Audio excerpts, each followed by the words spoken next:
بسم اللہ الرحمن الرحیم۔ السلام علیکم ورحمۃ اللہ وبرکاتہ۔ سید علی ترمذی حضرت پیر بابا رحمۃ اللہ علیہ پر ہم نے ایک لیکچر سیریز کا سلسلہ جاری کر رکھا ہے، اور آج اسی سلسلے میں ہم اپنی بات کو آگے بڑھاتے ہوئے ایک ایسے شخص کا ذکر کریں گے کہ جن سے سید علی ترمذی رحمۃ اللہ علیہ نے مخاصمت کی، اور یہ ان کے مد مقابل آئے، اور جتنے بھی لوگ ان کے مد مقابل آئے ان میں سے سب سے زیادہ نامور ہوئے۔ انہوں نے شہرت کمائی اور ایک بہت بڑی موومنٹ کو لیڈ کیا۔ جی ہاں، میں تذکرہ کر رہا ہوں بایزید انصاری پیر روشن و تاریک۔ اس کے فالوور اسے پیر روشن کہتے تھے، اور اس کے مخالفین و ناقدین نے اس کو پیر تاریک کہا۔ یہ شخص 1525 میں برقی خاندان میں پیدا ہوا، جو کہ انصاری کے عنوان سے بھی شہرت رکھتا ہے، جس کو لوگ ڈینائی کرتے ہیں، اور ان کو قرمٹ قبیلے سے بتایا جاتا ہے، اور یہ قبیلہ وزیرستان کے علاقوں میں آباد ہے۔ اس کا باپ شیخ عبداللہ بہلول لودھی سے وابستہ تھا، اور ایک پڑھا لکھا شخص تھا، اور اس کی والدہ بچپن ہی میں فوت ہو گئی تھی، اور اس کے باپ نے دوسری شادی کر دی، اور اس کی سوتیلی والدہ کا اس کے ساتھ رویہ کچھ اچھا نہ تھا۔ یہ شخص علم کا شوقین تھا، مگر سوتیلی والدہ کی مخالفت اور باپ کی طرف سے اجازت نہ ملنے کے سبب کچھ زیادہ علم حاصل نہ کر سکا، اور واجبی سی تعلیم ہی اس کے حصے میں آئی، اور اس طرح یہ اپنے گھر میں اپنی سوتیلی ماں اور باپ سے نالا رہتا، اور ایک اختلافی ماحول میں اس کی پرورش ہوئی، یہ بڑا ہوا، جس سے اس کی پرسنالٹی میں ایک خلا رہ گیا، ایک کمی رہ گئی۔ جب یہ بڑا ہوا تو زہد و تقوی کی طرف اس کی طبیعت مائل ہوئی، اور روحانیت کے حصول کے لیے اس نے جدوجہد شروع کی، اور مختلف شیوخ کی بیعت کرنا چاہی، تو اس کے والد مانع ہوئے اور اس کو اجازت نہ دی، جس پر یہ شخص مزید سیخ پا ہو گیا، اور اپنے تئیں ہی عبادات و ریاضات شروع کر دی، اور مختلف لوگوں کی صحبت اختیار کرنے لگا۔ پھر یہ اپنے والد سے مکمل طور پر باغی ہو گیا، اور مختلف نظریات کے حامل لوگوں کے ساتھ یہ اٹھک بیٹھک کرنے لگا، جس میں سے ایک کا نام جو ہمیں تاریخ کی مختلف حوالوں میں ملتا ہے وہ ملا سلیمان ہیں، جو کہ اسماعیلی مکتب سے تعلق رکھتے تھے۔ ان سے بھی ان پر کافی گہرے اثرات مرتب ہوئے۔ تو یہ شخص جب 25 سے 30 سال کا ہوا تو اس نے اپنی روحانی کاملیت کا دعویٰ کیا، اور روحانی شیخ ہونے کا دعویٰ کیا، اور پختون علاقوں میں آ کر آباد ہوا، اور اس نے پختونوں کی جو ایک رگ ہے قوم پرستی کی اور لسان پرستی کی، اس کو استعمال کرنے کی ٹھانی، اور ایک تحریک روشنیہ کی بنیاد رکھی، اور دعوت اس کی دعوت نامے ارسال کیے، پیر بابا رحمۃ اللہ علیہ کو بھی دعوت بیعت دی کا خط ارسال کیا، اور یہ واقعہ 1565 کے لگ بھگ کا ہے کہ جب حضرت سید علی ترمذی کو بنیر میں آباد ہوئے کئی سال گزر چکے تھے، غالباً 20-25 سال گزر چکے تھے، کیونکہ وہ شیر شاہ سوری کے حملے کے جو اس نے شکست دی تھی ہمایوں کو، اس سے جو اگلا سال تھا اس میں 1 سال اس کے بعد آپ بنیر میں چلے گئے تھے، اس علاقے میں آباد ہو گئے تھے، تو تب سے لے کر 1565 میں کافی فاصلہ رہا تھا۔ اس وقت تک پیر بابا رحمۃ اللہ علیہ بنیر میں کافی اپنے اثر و رسوخ قائم کر چکے تھے، لوگ ان سے والہانہ محبت کرتے تھے، انہوں نے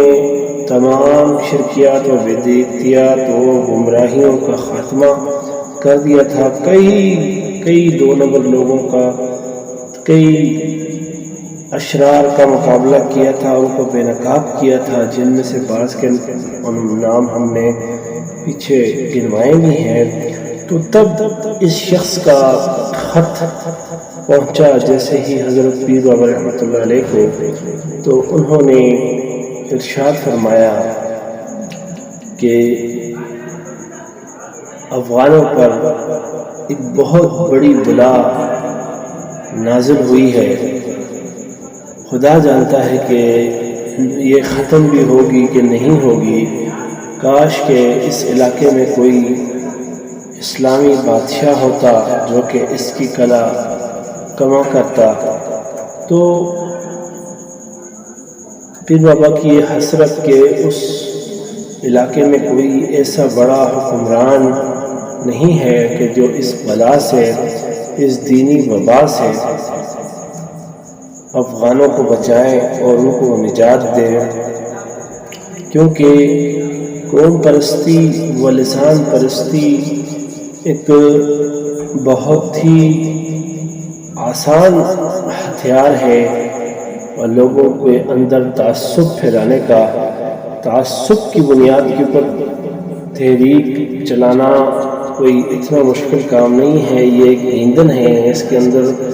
آپ کو جلنے کے لیے بہت سا مواد مل جاتا ہے، مگر یہ ایک فتنہ ہوتا ہے، اور یہ سوسائٹی کے لیے اور کسی بھی مذہب کے لیے اوورال کوئی اچھی علامت یا اچھی فکر نہیں ہوتی، اس کے نتائج بہرحال منفی ہی نکلتے ہیں لانگ ٹرمز میں۔ تو اسی چیز کو پیر بابا رحمۃ اللہ علیہ دیکھ رہے تھے کہ بایزید کی یہ جو تحریک ہے یہ منفی بنیادوں پر ہے، اور منفی بنیادوں پر لوگوں کو باہم لڑا کر تعصبات کی نظر کرنا، اس سے کوئی اچھا نتیجہ نہیں نکلے گا۔ تو پیر بابا رحمۃ اللہ علیہ نے اسلام کو اور مسلمانوں کو بایزید انصاری کے چنگل سے بچانے کی ٹھانی، اور اس کی اصلیت ظاہر کرنا پسند کیا، کیونکہ عامت الناس اس کی طرف مائل ہو رہے تھے، اور اس کی دعوت میں ایک بہرحال اٹریکشن موجود تھی، اور یہ شخص لسان و بیان میں ملکہ رکھتا تھا، اور اس کا ظاہری طور پر عبادت گزار ہونا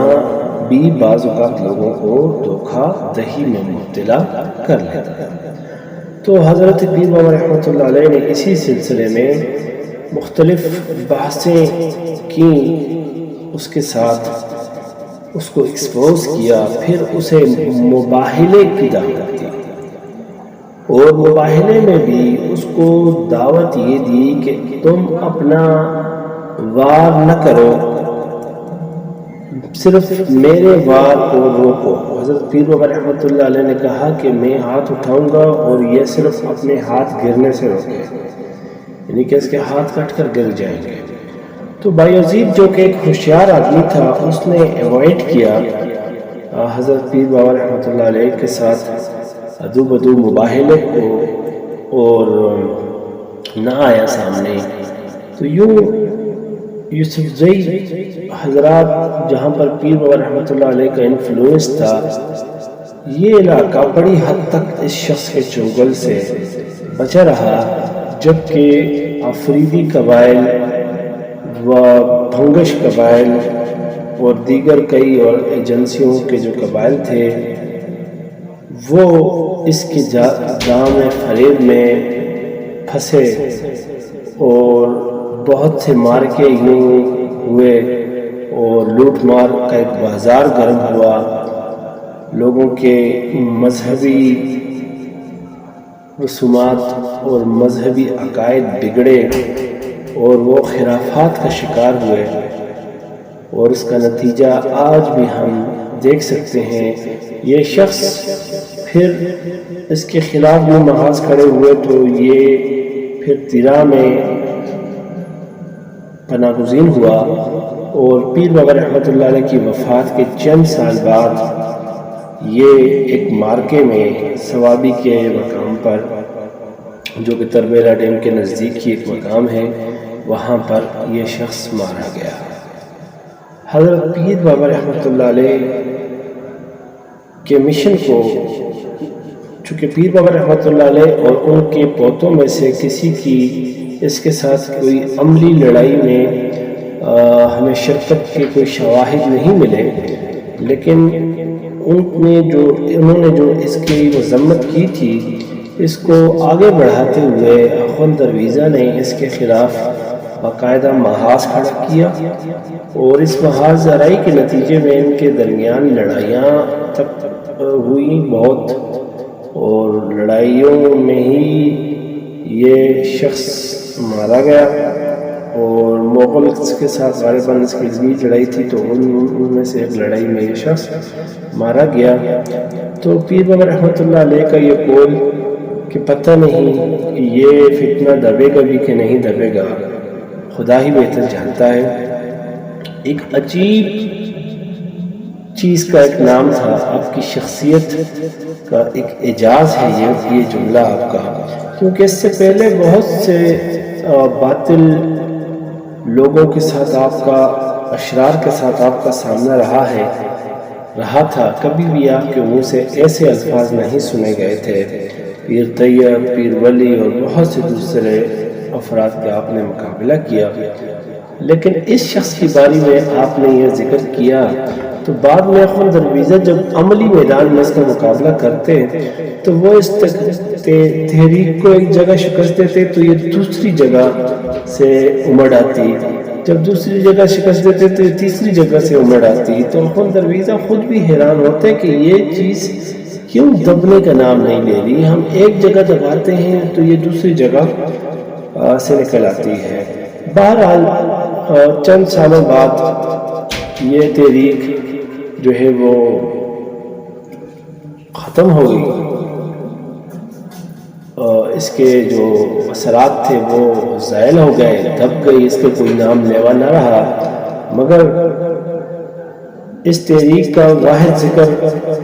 اخوند درویزہ کی کتب سے ہی دستیاب تھا۔ بچہان کی صورت میں جب دوبارہ پختون نیشنلزم نے جنم لیا تو یہ تحریک پختون جو ہیں انہوں نے اپنے نیشنلسٹ ٹائپ لوگوں کی تلاش کی، ہیروز کی، ماضی میں ان کو ایک تجسس پیدا ہوا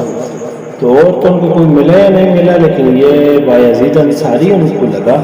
کہ یہ تو ان کا نیشنلسٹ ایک بہت بڑا لیڈر ہے، تو یوں اس کی افکار کی تلاش شروع ہوئی اور اس پر کام شروع کیا گیا اثر نو، اور ایک اس کو دوسری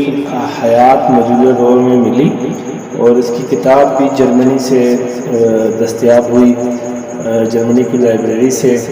پشاور یونیورسٹی کے شعبہ پشتو جو ہے اس نے بہت کام کیا اس کے اوپر اور اس کو بہت پروموٹ کیا، تو اب اس کے پروموٹیز بہت زیادہ ہیں اور یہ لوگ بہرحال اب عمل کر رہے ہیں اور اس کو ایک بہت بڑا اپنے لیے ایک شخصیت مانتے ہیں. اللہ تعالیٰ بہتر جانتا ہے. لیکن بہرحال جو اس کو آج بھی پسند کرتے ہیں وہ لوگ اس علم بھرے ماحول میں، اس علم اور شعور سے بھرپور دنیا میں اور اس زمانے میں جو کہ آج موجود ہے بھی دین سے دور ہو جاتے ہیں. اور دیکھا گیا ہے کہ وہ لوگ دین بیزار ہوتے ہیں. آج کے زمانے میں بھی جو اس کو پسند کرتے ہیں وہ دین سے کافی دور ہوتے ہیں. تو اخوان درویزہ اور حضرت پیر بابا رحمۃ اللہ علیہ کا پوائنٹ کہ یہ دین کا دشمن ہے اور دین کی بدعات دین میں شامل کر کے دین کا حلیہ بگاڑ دے گا اور مسلمانوں کے ایمان کو اس شخص سے شدید خطرہ لاحق ہے. اپنی جگہ پر ویلڈ ٹھہرتا ہے اور آج کے لوگ اس کو ثابت کر رہے ہیں کہ وہ بالکل اپنی جگہ پر درست فرما رہے تھے، ٹھیک فرما رہے تھے. کیونکہ یہ لوگ آج بھی اگر ان کا کوئی بھی انڈیپینڈنٹ بندہ انالیسس کر دے تو اگر اس کے لیے دین اور اسلام کی اہمیت ہے تو وہ دیکھے گا کہ وہ ان کو کوئی اچھا عقائد کے اعتبار سے مسلمان نہیں پائے گا، اور بعض کو تو شاید مسلمان ہی نہیں پائے گا. یہ بات اگرچہ سخت ہے لیکن یہ عام دیکھنے کی بات ہے، کوئی بھی اس کا مشاہدہ کر سکتا ہے اور یہ چیز ہمارے دیکھنے میں بھی آئی ہے. تو یہ تو ان کی بات پھر ویلڈ آتی ہے. تو وہ آج سے وہ 500-600 سال پہلے کی سوسائٹی کو اگر آپ دیکھ لیں تو اس وقت کی انسانی ذہن کے استعداد کو آپ دیکھ لیں، علمی لیول کو دیکھ لیں، تو تب وہ کون سی چیز کو پروموٹ کر رہا ہوگا اور اس نے کس قدر مطلب لادینی سوچ اور فکر کو اور دین میں بدعات کو جو ہے وہ پروموشن کی، اپنی فکر کو، اپنی سوچ کو اور اپنی سمجھ کو دین پر بنایا. اور جو ایکسپرٹس تھے مذہب کے ان سے استفادہ کیے بغیر روحانیت کا بھی دعویٰ کیا اور دیگر علوم کا بھی دعویٰ کیا. ٹھیک ہے وہ اچھا رائٹر تھا اور لسانیت کو اس نے فروغ دیا، تو مگر اس کی بیسس نیگیٹو تھی، تو اس کے اوپر کوئی اچھی چیز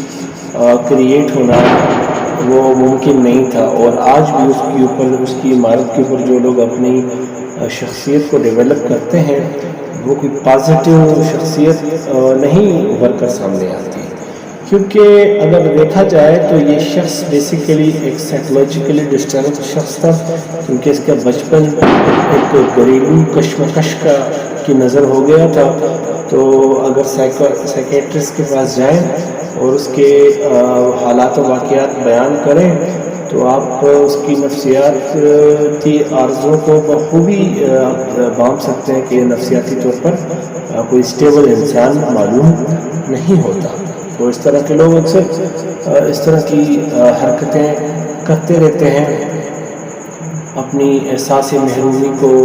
ختم کرنے کے لیے. اللہ تعالیٰ ہم سب پر رحم کرم اور فضل فرماوے. بہرحال ابرار بھی آئیں گے اور اشرار بھی آئیں گے، نیک بھی آئیں گے اور بد بھی آئیں گے. دنیا کا یہ دستور ہے، جب سے یہ قائم ہوئی ہے یہاں پر قابیل بھی آیا اور حابیل بھی آیا، یہاں پر نوح علیہ السلام بھی آئے اور ان کا بیٹا کنعان بھی تھا اور اشرار بھی تھے. تو میں داد دیتا ہوں اخوند درویزہ کو کہ اس نے اپنی کتاب کا ٹائٹل بہت زبردست رکھا، تذکرہ ابرار و اشرار. تو یہ دو طبقے جو ایک آپ کی صحیح طرف رہنمائی کرتا ہے اور ایک آپ کو گمراہ کرنے کے طرفے ہوتا ہے، یہ ہر دور میں موجود ہوتے ہیں. یہ ہر دور میں ایسی شخصیات کا وجود رہتا ہے اور یہی عوام الناس کے لیے آزمائش ہوتے ہیں اور ان کی ذریعے ہی عوام الناس کو آزمایا جاتا ہے. تو اسی وجہ سے اگر آپ سورہ فاتحہ کو بھی دیکھیں تو اس میں بھی دو طبقوں کا ذکر ہے، انعمت علیہم انعام یافتہ لوگ، غیر المغضوب علیہم ولا الضالین اور ظالم. انعام یافتہ اور ظالم دو طبقوں کا وہاں پر بھی ذکر ہے کہ ظالم سے آپ نے دور ہونا ہے، ذلیل لوگوں سے، غضب ہونے والے لوگوں سے جن پر غضب ہوا ہے ان سے آپ نے دور ہونا ہے، اور انعام یافتہ لوگوں کے آپ نے پاس جانا ہے. تو یہ دونوں طبقوں کا ذکر اسی لیے قرآن پاک میں بھی ہوا ہے، اور کیونکہ یہ دونوں طبقے ہر وقت موجود رہتے ہیں۔ اللہ تعالی ہمیں انعمت علیہم کے راستے پر چلائے اور والضالین سے ہمیں دور رکھے، کہ جیسا کہ ہم ہر نماز میں دعا مانگتے ہیں اور ہر دعا میں جب ہم فاتحہ پڑھتے ہیں تو یہ مانگتے ہیں۔ اسی کے ساتھ میں آج آپ سے اجازت لیتا ہوں۔ السلام علیکم۔